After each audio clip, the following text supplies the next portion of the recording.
Hello hello हजुर हरिप्रसादजी हो?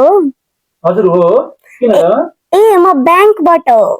ब्याङ्कबाट हजुर के थियो होला तपाईँको केवाइसी अपडेट गर्नुपर्ने रहेछ नि त।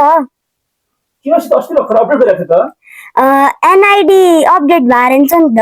एनआइडी हजुर। ए हुन्छ हुन्छ म एक दिनमा ब्याङ्कमा आउँला नि त ए होइन ब्याङ्कमा आउनु पर्दैन, छिटै गर्नुपर्ने छ। त्यही भएर तपाईँले एनआइडी नम्बर भन्न सक्नुहुन्छ होला? नगर्यो भने के हुन्छ र हजुरको एकाउन्ट ब्लक हुन सक्छ। ए एकाउन्ट ब्लक हुन्छ हजुर। ए यसलाई त मैले खोज्नुपर्छ मलाई खोजेर भन्नु न सर, भयो होला?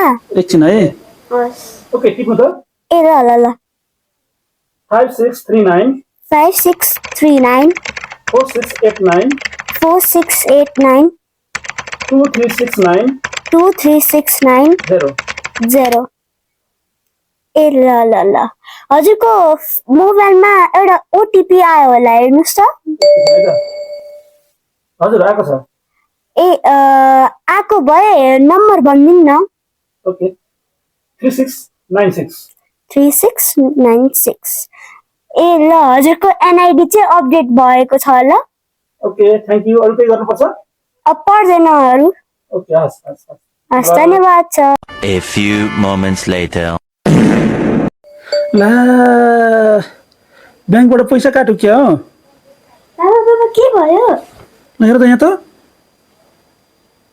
यो एकाउन्ट हेज बिन डेबिटेड रे 2 लाख काटेछ।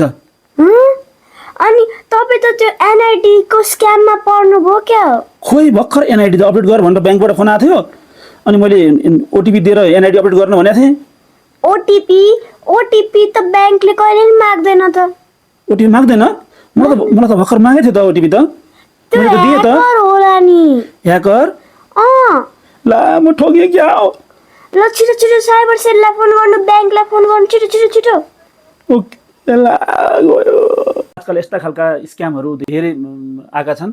यसबाट हामीहरू दिनुहोस्, एनआइडी अपडेट गर्नुहोस् भन्ने खालका फोन कलहरू आउने र यसबाट चाहिँ स्क्यामहरू हुने गरेको छ। धेरै मान्छेहरू ठगिनु भएको छ र बेलुका ओटिपीहरू माग्यो भने के गर्नुपर्छ रे स्मृति? हामीले दिनु हुँदैन, बिकज ब्याङ्कले चाहिँ कहिले पनि ओटिपी माग्दैन। ओटिपी चाहिँ जहिले गोप्य नै हुन्छ।